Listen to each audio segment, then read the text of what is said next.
The intro didn't work really well for us tonight. That's all right. We're here. Everybody's here though? Well, we tried. Hello, everybody. Welcome to Horse Center. I am your host, Lucy Houle, along with Swiss Army Sean. And tonight we have Matt Dinerman, who is the race announcer at Golden Gate.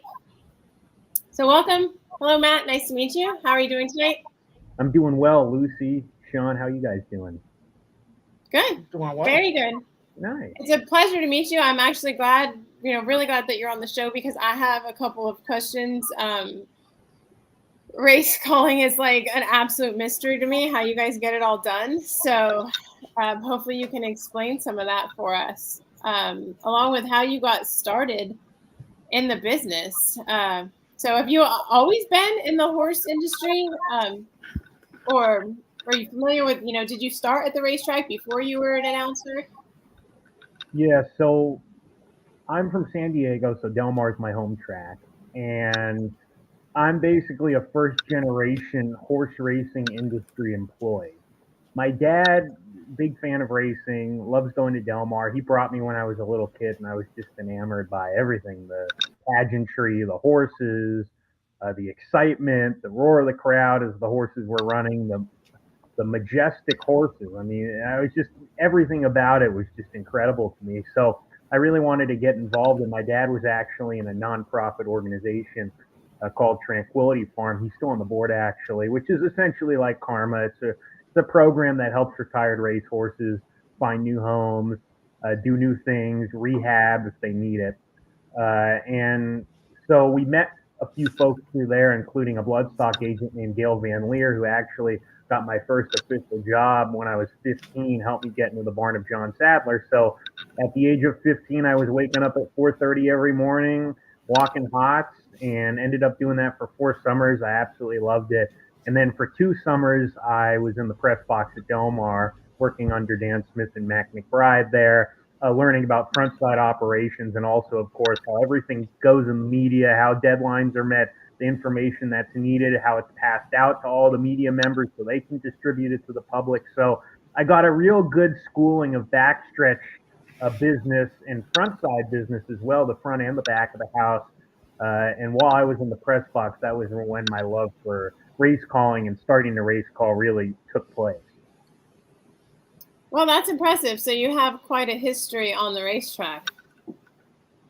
Yeah, I mean, like I said, I wasn't born into racing, but I've definitely been around for a long time. And I started, I think I was 11 the first time my dad took me to the track. I'm 31 now, so it's been 2 decades. And, just getting to meet a lot of people. And it's really good, I think, to be able to experience all the different levels of racetrack business. And even including bloodstock and the farms. And I got to learn some of that, and I've done some side work for Gail, a good friend of mine who I just mentioned is a bloodstock agent. So I would encourage anybody, if they can, that wants to be in the business, to try to see the different sides of the business before deciding maybe what you want to be a part of.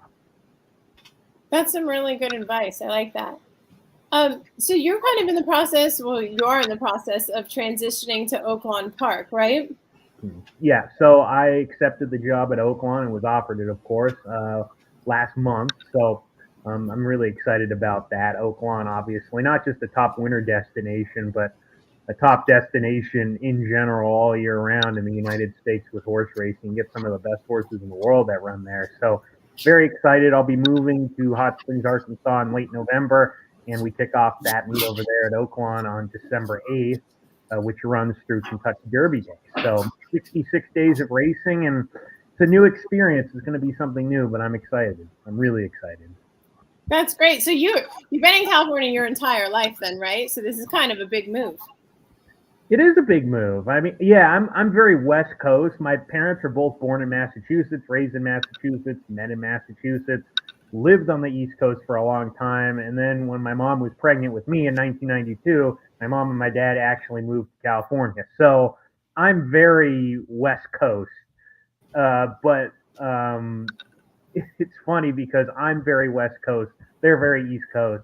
And going to the South in Arkansas will be a new experience and a new way of living for me. But life's all about adventure, and I actually went over there to interview, and I really loved the beauty of the town. Hot Springs, it's very naturey. Lake Hamilton's there. In the spring and the summer, it's very lake centric, I guess, for lack of a better term, and a term that I just made up.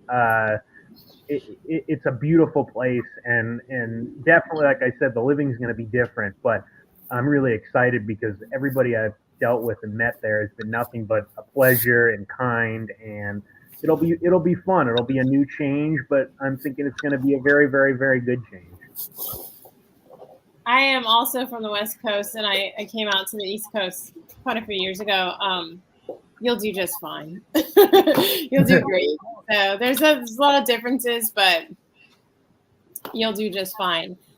I've always wondered, so with calling races and track announcer, is there any type of training involved in that? Or how do you prep yourself for that type of job? Because like I said, it completely blows my mind to like watch the race and watch the horses, know their names, their numbers, who's riding them, like the whole combination. I wouldn't be able to just pull that off at all. And obviously you do extremely well. So how did you prepare yourself for that type of job? Well, the tough thing about racetrack announcing is it's very much a trial and error profession with regards to figuring out what works for you. So when you're trying to be a racetrack announcer, if that's something you're interested in, you have to try a lot of different things, and you have to practice a lot, obviously. It's any job involving a specialized talent. You have to practice. But along with that practice and years and years and years of repetition comes with the trial and error, which is figuring out what works for me, what doesn't. For example, memorizing horses. There are some people who like to color in their programs. It really helps them memorize the silks, which is what we look at as announcers to identify what horse is who. But in my case, for example, I tried coloring in early on and practicing rounds for me, not on a microphone, not at a racetrack, just practicing, and it didn't work for me. And in fact, it didn't help me at all. And it gave actually more time me coloring than memorizing the horses. So I look visually just looking at the horses, and that helps me. So that's an example of maybe when it comes to prep work and learning how to be an announcer, you have to figure out what works best for you, and not just because one way works for somebody else doesn't mean it's the wrong thing for somebody else or the right thing for somebody else. You just sort of have to figure out your own style, and you have to figure out what works best for you in terms of preparation and memorizing horses and being able to describe a race. And I think that's when the art form of calling races comes in, is that everybody has their own style. And like a lot of creative artists, usually what happens is you have mentors, you listen to other people that are in that profession that are very good. You sort of take things that you like from different people and you mesh it into your own. So that's sort of what I've tried to do with regards to that. Very interesting. I didn't know about the coloring in on the program or anything like that. Then obviously you watch through binoculars, right? Yeah. I watch through binoculars. Yeah. Not everybody does, though. I think there are a few people that can watch off the TV for a couple of reasons. It's actually easier to watch a race on television than it is probably in binoculars. But if the field is strung out, sometimes it's hard to see on the TV. So I would say the vast majority of announcers call in binoculars. The vast majority. There are a couple that may call off the TV that I've seen call off the TV. You can glance at the TV in certain instances, but for me, I try to look in the binoculars as much as I can. So that's sort of my deal. On October 1st, the race with Morning Addiction. Everybody's watched that. It's been all over Facebook. Did you have, like, prior to that, is that something that horse usually does? Were you aware of that and prepared for it at all? Or did it totally throws that in and you just flow with it? So Morning Addiction is known to be a very quirky mare. She's one that you need to work out of the gate in the morning, for example, because she doesn't want to work just breaking off from a pony or breaking off at the 5 furlong marker. She just refuses, and she's like that. You got to work her out of the gate. So there was definitely some quirks there, and she actually, in one other race, it wasn't nearly as prominent or bad, but she put on the brakes a little bit in one previous race. But she's run plenty of times, so when something like that happens, you're definitely not expecting it. Certainly not expecting it when a horse is 4 lengths ahead and looks primed for a win. So I was definitely aware that she was a quirky mare, but there's no way you can possibly predict that to happen. And that's why being an announcer is not always easy, because you have to be ready when something like that happens, because you need to be able to describe it. Right. What I love about that call, though, is, and you do a great job at this, and this is why you're one of the top, is your emotions was every fan's emotions. You were just as surprised as the next guy that this was happening. Right. And I see my job in a few different lights, but one of them is being the voice of a fan. I mean, when I'm up there in the announcer's booth, yes, I'm a professional, but I'm a fan of the game as well. So that's why I try to be as unbiased as possible.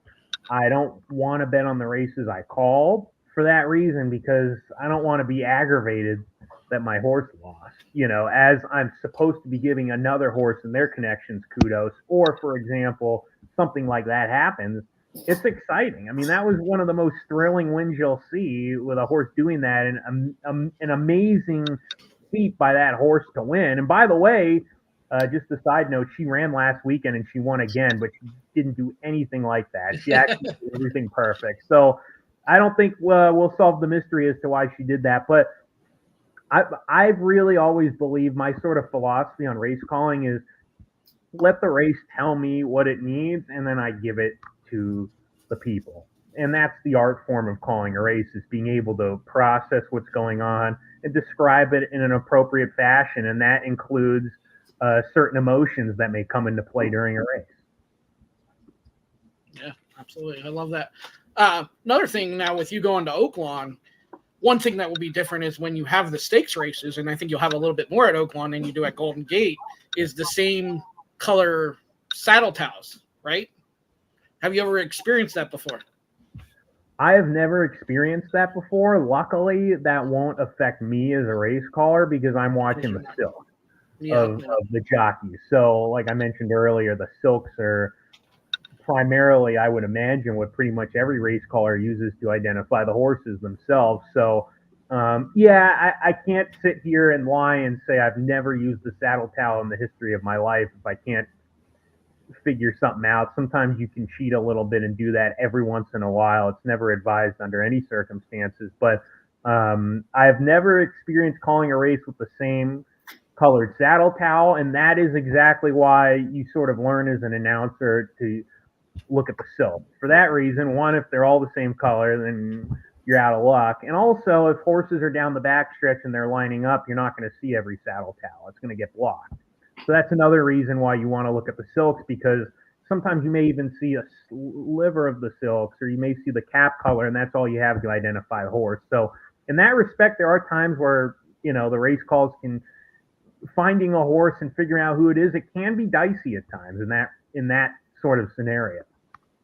Yeah, I wish I was like you as a bettor, though, because when they do that same saddle, I'm lost. I'm like, okay, I got to see the number here, because I'm not used to this. Yeah, and you've heard the complaints, right? I mean, so many people like to see different colored saddle towels. So, I mean, I think that's what's funny is most bettors are looking at the saddle towel and the color. And even when I'm watching a race at home, I used to do that before I was a race caller. And now, for example, if I'm watching a big race at Keeneland or something, that I'm sort of looking in the post braid at the silks, because I'm just so used to it. Nice. Have you ever been on, I don't know if during the interview, have you ever been in the Oaklawn booth? I have been in the Oaklawn booth. During the interview process, I was able to go up there and check it out, and it's a really cool booth. It used to be really small, like a phone booth. I mean, it was super tiny for decades and decades and decades. And I think a couple of years ago, maybe even just 2 years ago, they expanded it. So that portion of the booth is still there, and that's really where you're going to sit and call the race. But then right there's, it's a legit room, a good sized room, and it's got a couch, a couple of them. It's got a computer and a desk, so it's really nice. And I know when I go on television with Nancy or Crystal Conning, who has been hired this year along with myself, both of us being hired this year, Crystal and myself, to be part of the on-air talent at Oaklawn, I'll be able to do that from the booth. The pre-race show, I'll be downstairs in a studio on the first floor, but when it comes to the pre-race hits, while they're in the paddock, for example, I'll be able to do it straight from the announcer's booth. Awesome. Have you ever been to Oaklawn during a race?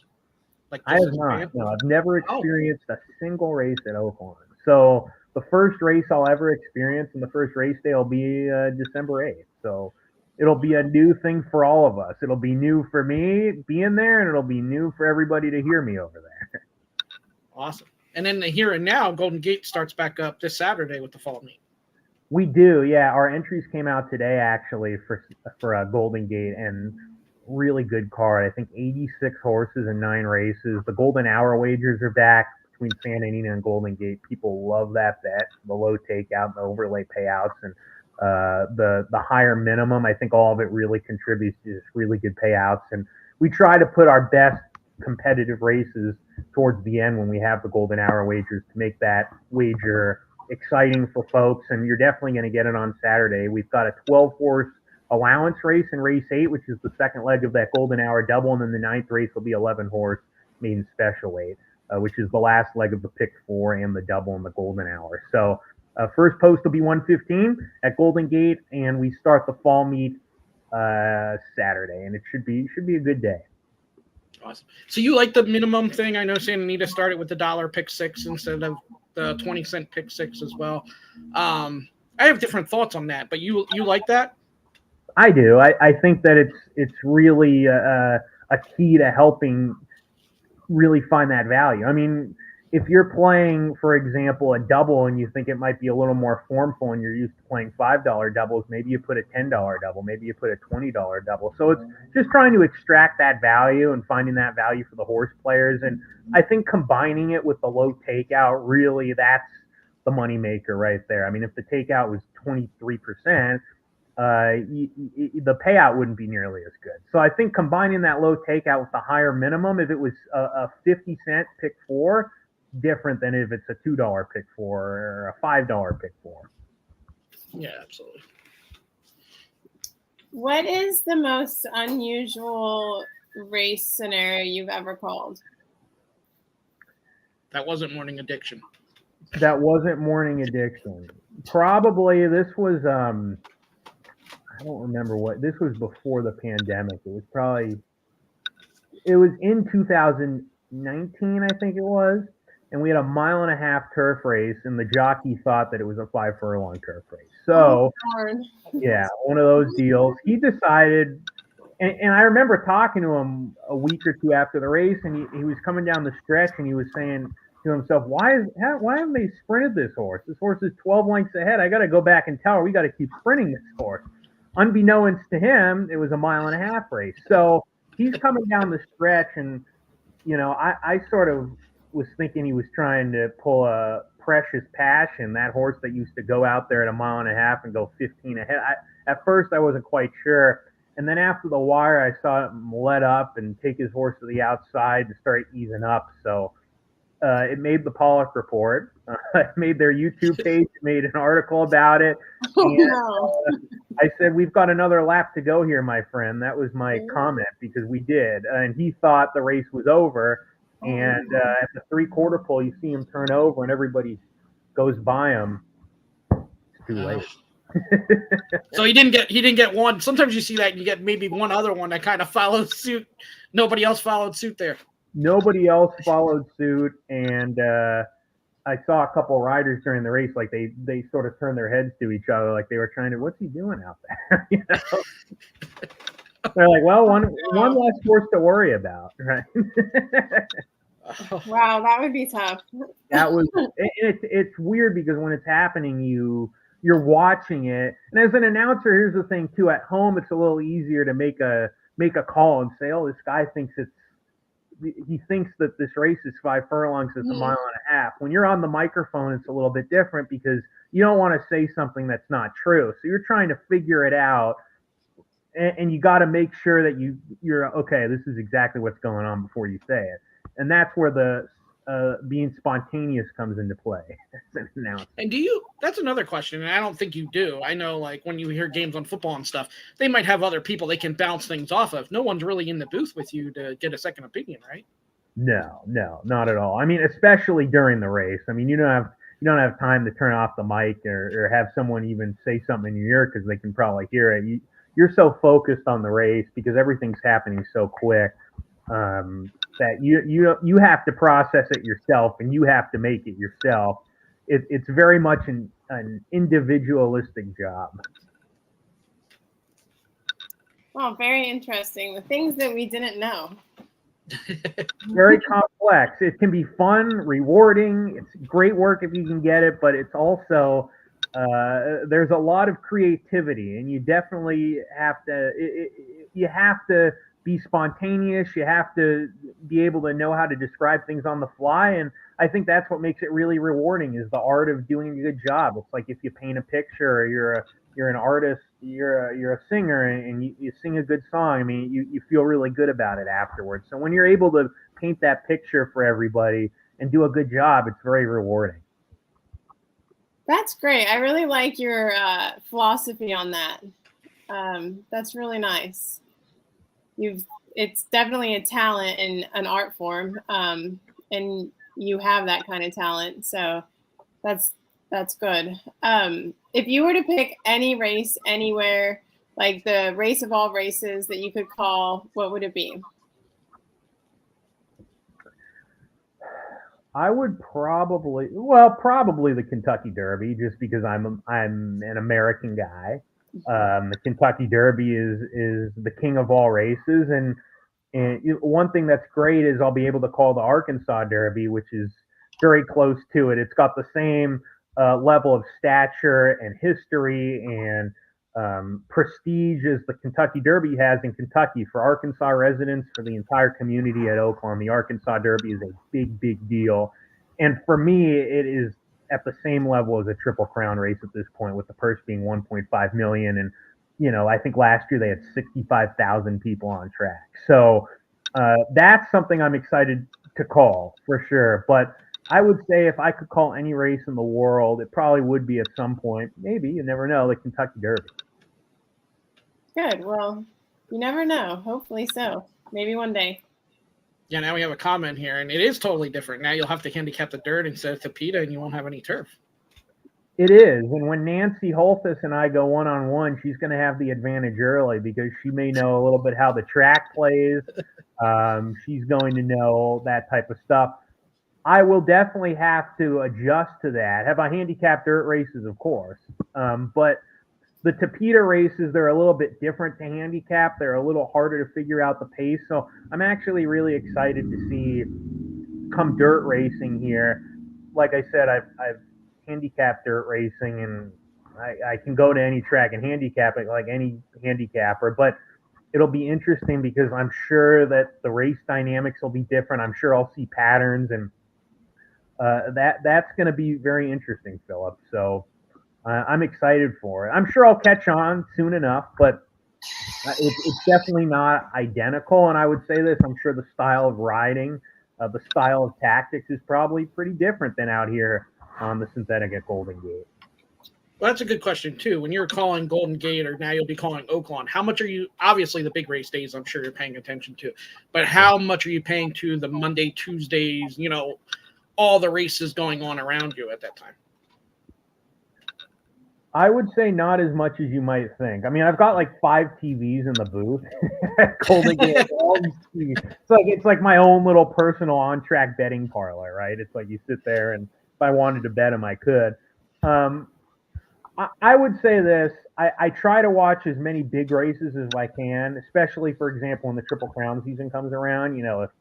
Keeneland's having a big day, or when Oaklawn had a big day, for example. Santa Anita for sure, but if Oaklawn has a big day, I would always have one of the TVs on Oaklawn. I might not watch Keeneland and Oaklawn every race, or I might not be able to, but I usually look in the schedule and I say, okay, what big days are there today? Are there any particular races or horses I want to watch? I would say that most of the time I don't, because I'm on TV after the post parade here at Golden Gate, I don't have as much time as you might think. I'm able to watch the Santa Anita races because they're 15 minutes between us and Golden Gate or Northern California all the time. So that's not a problem. But sometimes Oaklawn, New York, Gulfstream, they'll all run 6 minutes, 5 minutes, 2 minutes before our race. So I won't be able to watch it because I'm working. And Mondays and Tuesdays, like when I have off, I take off. I mean, that's how I am. I mean, I'll follow the news, I'll look at Twitter, but I won't be watching racing on an off day. I'm pretty well balanced in terms of lifestyle. So this is as much fun as it is. I absolutely love it, but it is a grind. And I think it's really important when you're working in this business all year round, if you can, if it's possible, to have a day off or two every week and just clear off, because you're going to get burnt out by it if it's just all day every day. I always wondered too, you said what you have on. Do you have FanDuel TV on too? Because I know some announcers, they get that cue when they go to you and then you'll give a shout out to FanDuel TV. So how are you hearing them call it out to you? So I do have FanDuel on. And that's another thing, is FanDuel is really good to have on for me because, for example, I don't have to put every track feed on. I can see, okay, Gulfstream's got 10 minutes. I can look at the ticker. I like to see where other tracks are. I like to see, handle's important here in California. So being able to see where other tracks are running, how much time they're taking, that affects handle, all that stuff. So I'm very interested in that side of it and enjoy keeping track of that. So with that, one of my TVs does have FanDuel. And sometimes that sound will be on a little bit and I'll be able to hear them say, let's go to Matt Dinnerman, and then I can give them a shout out there. It's probably going to be different at Oaklawn. There's a couple different shows that show Oaklawn, Fox, and FanDuel, so I'm probably not going to be able to do any shout outs of that nature anymore because of that. But in this scenario, that's how I sort of knew that. Okay. Got a nice comment here from Sean Nolan. So excited for Matt that he got the job at Oakland. One of the best announcers and people in our sport. Can't wait to get out there and hear him in person. It's tough to beat Sean in a smile contest or a podcast, isn't it? Absolutely. Thank you. I'm excited to meet you. Sean's been to Woodbine. I know he's been to Suffolk. I know he's been to Santa Anita, but he hasn't been to Golden Gate, and I don't know if he's been to Oaklawn, but I'll definitely get a chance to meet him, and he's someone you want to follow on Twitter too. So, oh yeah, absolutely. I met him. Yep, I met him twice at Parks for PA Derby Day while I was there for TVG, and yeah, nicest guy. There you go. As nice as he comes across on Twitter. Some people come nice or really bully on Twitter, and then you meet them in person and they're complete opposite. Sean Nolan is as advertised. I love it. You had mentioned your days off, Matt. When you're not doing racetrack things and you're not working, what do you like to do on your days off? I have taken up golf this year. So I was a baseball player. I played baseball for a long time. And I didn't play sports for a while after college, and I just noticed a lot of people in the business and a lot of people I knew played golf, and I said that'd be fun, like that. I mean, I swing a bat in baseball, and it just seemed like a fun sport. So I took it up, really started taking lessons probably about 11 months ago, and so I like to go golf on my off days. We have plenty of sporting events here in the Bay Area. So on off days, I'd go to an A's game, I'd go to a Giants game, San Jose Sharks. I was able to catch the Golden State Warriors actually in the Bay in San Francisco a few years ago, but unfortunately Steph Curry and Klay Thompson were both hurt, so I didn't get to see them play.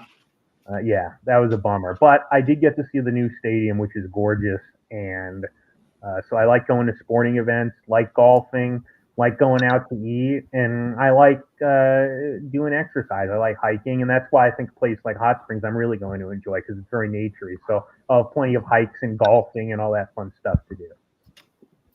Yeah, definitely. I'm sure I have not been, but I'm sure there'll be plenty of activities like that out there.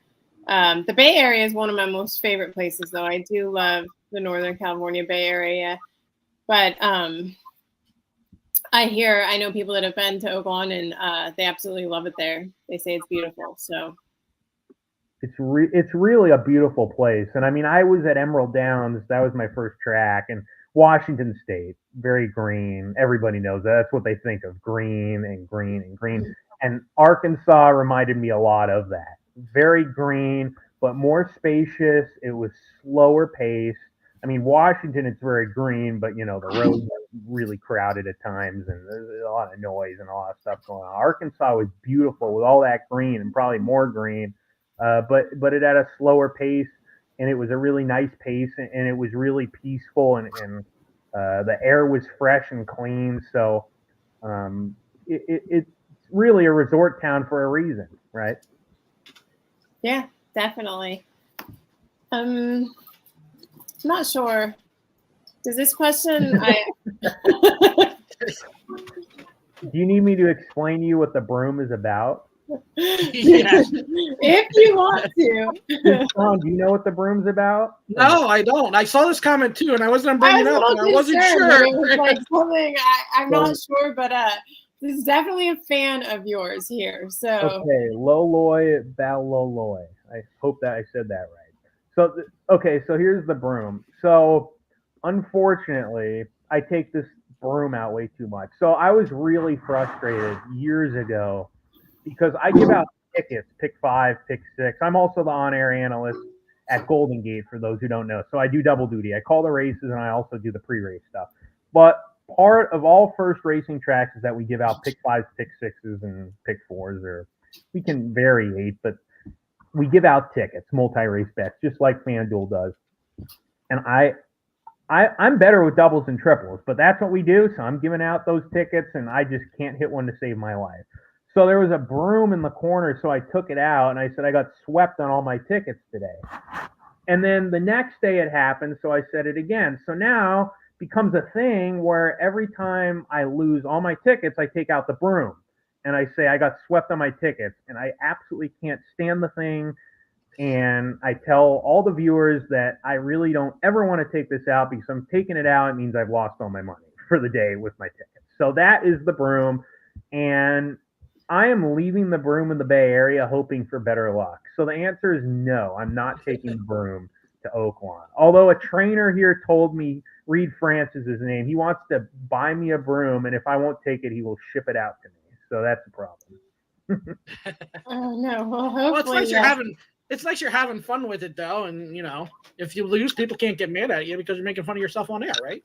And it's exactly, and it's funny because it's one of these things that I've learned on TV. If you try to force things, like I don't script calls, and if you can script calls, if there are announcers that script calls and give a great call, good for them. Like I said, just because it's not great for me doesn't mean it's not good for everybody. For some people, it's great, but I've always learned that on television, if you just let things happen, that's when the best results happen, is when you don't try to force it too much, You said strip calls?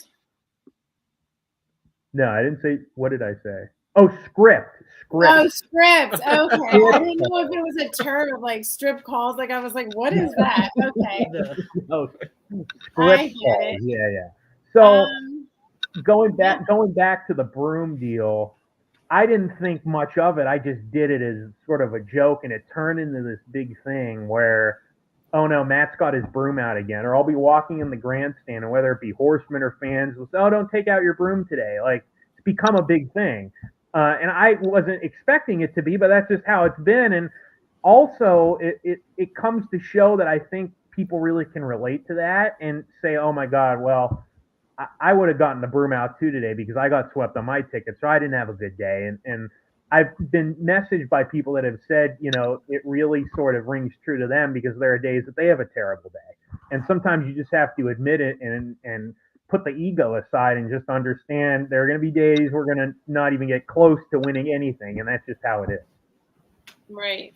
Well, And one thing amazing about Golden Gate is people always say about the field sizes. But when they get 6, 7 horses and you have a pick 4, somehow that thing still pays most in most tracks that have 10 horses, and it's so wide open. Right, and that's the thing is don't be fooled if you see a 7-horse field. Just because it's 7 horses, 5 of them, if not more, could have a chance, as opposed to in a 10, 12-horse race where you look and there's 2 or 3 here that really fit the bill. Everybody else is just trying to get a race in, or they're filling the race, or whatever it is. So that happens all the time at Golden Gate. Yeah, that's one of the biggest myths, and one thing I've learned, and it's kind of crazy, is the favorite seems to have a better shot in the 12-horse field than the 4-horse field, because the long shot always wins the 4-horse field. Yeah, and I think that has to do with the pace scenario, and part of it is also at times the synthetic and close finishes. You don't see runaway wins. You don't see horses separating themselves too much from the rest of the field all the time. See a lot of tight finishes, and it's very trip dependent, and that's why you mentioned, Sean, sometimes you see those small fields, they end up producing some surprises because it can be a bit peculiar when it comes to the pace scenario, or certain things happen that really wouldn't happen normally in a race. So you explained the room. There's now a question about ducks. Yeah.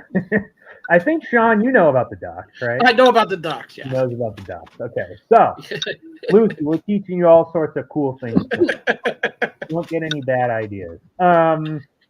So, when I was at Emerald, I would go bowling. I'm not much of a bowler. It was just a fun activity to do. And I would go bowling at this bowling alley with a couple guys. So, I was in the car with a friend of mine, and who coincidentally is at Golden Gate now, and he had these 3 ducks on his dashboard, these little rubber ducks, little tiny things. I said, "Where'd you get these?" And he goes, "What, the bowling alley we're going to." So they had this claw thing where, you go and you put in $1 and you get to keep trying until you get a duck. So every time I went to the bowling alley, I would get a couple just for the heck of it. No rhyme or reason for it. Then next thing you know, I had about 30 of them, and I said, what am I going to do with all these things? So I put them in the announcer's booth to make it interesting. It was a bit bland, the announcer's booth. Like, I needed to make it an interesting place to be. It was just sort of bland. So I put all these ducks in a row, and I took a couple pictures of it. Oh, I got these ducks. But the cool part about it is, again, this is something that I would have never expected this to happen. It ended up turning into a bunch of racing fans from all over the world sending me ducks. So rubber ducks, actually, there's no rhyme or reason. It's not like I love ducks. It's not that I love rubber ducks. It's a symbol for me of being able to look at all these ducks and realizing that we're all connected in this racing community. I have these New Orleans ducks. I've gotten ducks from France, all over the world. And now I have about 205 of them all in the announcer's booth. Oh, wow. That's really neat. So that's what it's about. Honestly, that's what it's about. It's about the connection and understanding. It's a pretty small world, and especially with horse racing. We all have this common love of horse racing, and you get these people sending me ducks, and I've never met them, I've never seen them, I've never interacted with them, but they may write a note, hey, we're fans, or we enjoy your calls, or we really like Golden Gate, or whatever it may be. And it's funny because a lot of these ducks I look at, and even though I have so many of them, I still remember where they came from.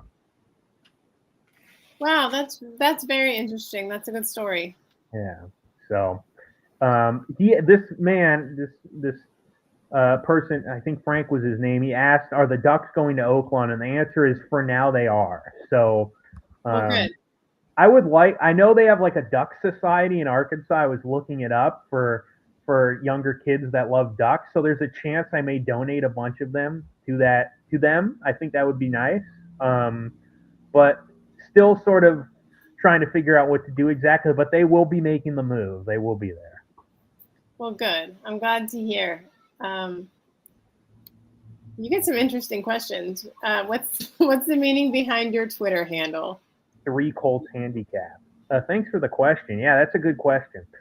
3 Colts Handicap, there was a time in the press box, I worked there 2 years, and I was going to work there a 3rd year, but I couldn't do it because I had to leave early. It was my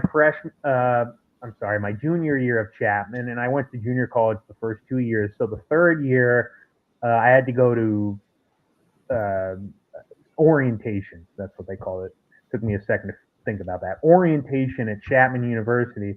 So I wasn't able to be in the press box. So I was trying to figure out what can I do this summer to stay involved and meet people and network, and because I want to be in this business. I really want to, but I want to keep working and doing something. So me and a couple of friends, Tyler Hoffman and Carlos Ortega, both who are still friends today.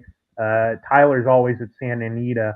He actually won Show Viber a number of years ago, and he's a very, very good tournament player with his dad, Alan.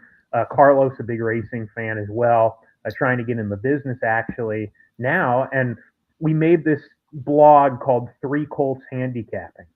That was our blog, the Three Colts. And what happened was we were running the account, all three of us, and it was at Three Colts Handicap. And then eventually what happened is the blog dissolved. The friendship did not, but the blog itself, we stopped it after a few years. It had a good run. And Carlos and Tyler basically told me that you can handle that account from now on. So I ended up turning it into my own account, but I kept it at Three Colts Handicap because I figured it was so unique, people would be able to remember it. So that's the backstory behind that. That's a great story. And yeah, you're right. Having something unique, they'll definitely remember it a lot easier. You're full of good stories. That's why Matt's one of our favorite guests. 45 minutes. I've learned a lot. I'm glad we've had fun talking about all these fun, peculiar stories. And right? you said you went to Chapman University? I did. Yeah. Is that they have that? It's in Southern California, right? But do they also have a campus up north? I'm not sure. I don't think they do. I don't think they have a remote campus anywhere. So you went down south. So I'm from San Diego. Yeah. So yeah, you're right. I'm from That San makes Diego. sense. So it's about an hour, 15 minutes from my house in San Diego, in a place called Orange, which is not technically Orange. It's not Orange County. Orange County is a little bit different, but it's essentially in that same area. It's like 10 minutes from Anaheim Stadium where the Angels play there. So a really nice school. It's a private school. I took communication studies there, and I was only 45 minutes from Santa Anita. So on weekends, I'd drive to Santa Anita and practice calling races on the roof. That was sometimes part of my weekend. And then go to parties afterwards, but we don't need to get into that. I may have been to one or two of those Chapman parties. I don't know. I can't remember. They're fun. And a lot of beautiful people, too. Yeah, definitely.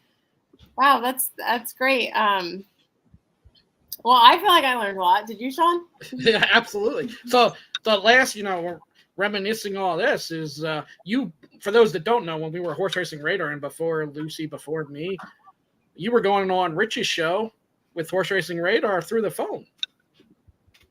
I think I was the first guest. Yes. Yeah, exactly. You were the first guest. I remember so vividly doing that first show. It was me and him on the phone. He had a recording audio podcast, and I think he messaged me one day and he said, I'm doing this podcast and would love to have you on as a guest. And I said, right on, let's do it. And I think it was 20, 30 minutes, and he was really late. I remember because he was in a ton of traffic and he was apologizing profusely. And I said, don't worry about it. You're all good. And then we ended up having, a 40-minute, I think, episode of just talking about Golden Gate and my career. And look at how this has grown. Look how this has grown. I mean, it's fantastic. And now you guys have got thousands of fans and different analysts and covering all different tracks. And it's been fantastic. So Rich is really great guy for those who know him, and he has built this into a wonderful program. And of course, he would be the first one to say that wonderful program wouldn't be possible without all of your guys' work. So it's been great, guys, and I'm happy that Rich and you guys have been able to build this up. Yeah, absolutely. And we always thank you for your support, and we can see why Rich had you as the first guest because you're a great guest. Well, I appreciate that. Thank you for having me tonight, and looking forward to expanding to Oaklawn and hopefully meeting you folks in person, Sean and Lucy. I haven't met you guys in person, but I'm sure one day that'll come to fruition, and we'll keep the good times rolling. Yeah, absolutely. Yeah, definitely. That would be great. You're getting so many great comments. I hate not to show them. So really quick, Philip is wishing you well at Oaklawn. Thank you, I'll Philip. have to visit you sometime. Come visit. Terry, hey, Matt is such a great guest. Oh, it's nice. We have a few comments up here from people that think you're rather handsome. Really? You got those early in the show? I am a single man, so I guess I'll just throw that out there. All right, we'll start it. You know how you said the show has, come along. We're going to start a new show too. Right. Find Matt Dinnerman a date. Yeah. This isn't like horse racing Bachelor, is it? Where you take someone and I mean, we could. That's not a bad idea. Yeah. Well, I am out there. Single on the racetrack, and then we can just I am interview out people. there. Yep. Yes. Single and mingling. So. Single on the racetrack, and we could just interview people and try to fix them up with other racetrackers. Right. There you go. And then they create more racetrackers for the future, and it's just beautiful. That's how we grow the sport. There you go. I like it, Matt. So we have a whole new way of growing the sport. Yeah. I never thought of racetrack romance that way, but we learn something new every day. Frank Gonzalez says he's going to miss you in the Bay. And I'm going to miss the Bay Area and the people here. And Frank, I'm going to miss you and all the people. And like I said, it's a family. So wherever you're at, whatever racetrack you work for, if you work for a racetrack or at a racetrack, it's a family. So right, you put your blood, sweat, and tears into this business when you're working in it, and you interact and essentially have fun with all of these folks. And yeah, there are ups and downs. This is a game of peaks and valleys, but you go to a lot of events together. I played golf with a ton of people here. So there's definitely this sort of, it's mixed emotions because, yeah, Oaklawn is amazingly fantastic. It's a wonderful place. And I know I'm going to meet a ton of wonderful people that they're going to turn into new friends for me. But it's also sad when you leave a place for 6-7 years that you work really hard at and you get to really know people and you just wish them the best because obviously Golden Gate won't be around too much longer. So definitely a different dynamic in this type of change. But I'm going to miss the Bay Area, but I'm excited for the future too.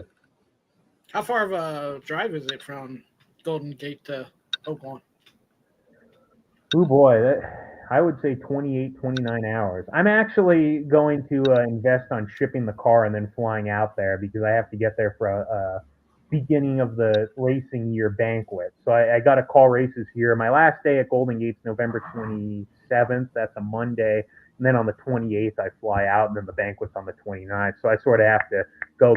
But if I wanted to take a 3/4 way across the country journey, it'd probably be 28, 29 hours. I know I can't believe I looked this up. I'm crazy. From Oaklawn to Vegas, it's 21 hours. And I think it's like 7 or 8 hours from Vegas to here. So that's the simple math I did in my head. Wow.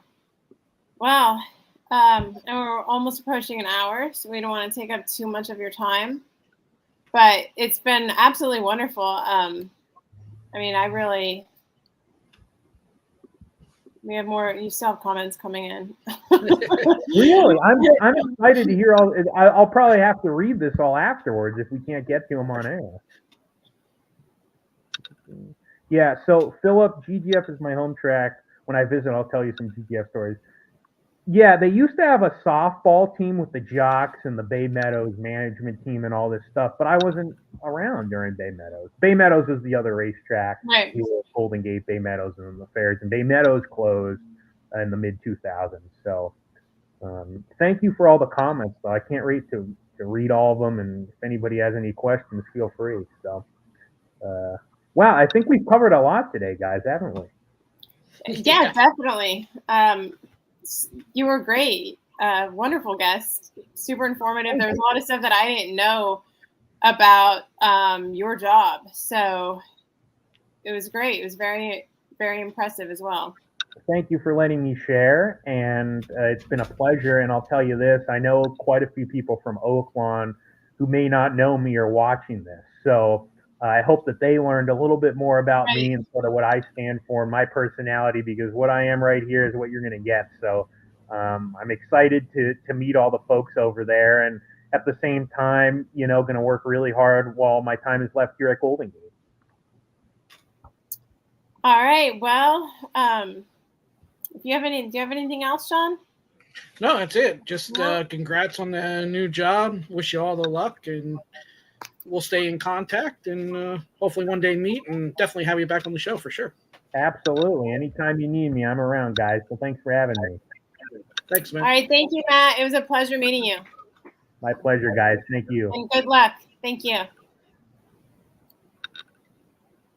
Oh, now I'm the middle person. I fixed it. You don't do this. You don't do the switch quick enough. That's okay though.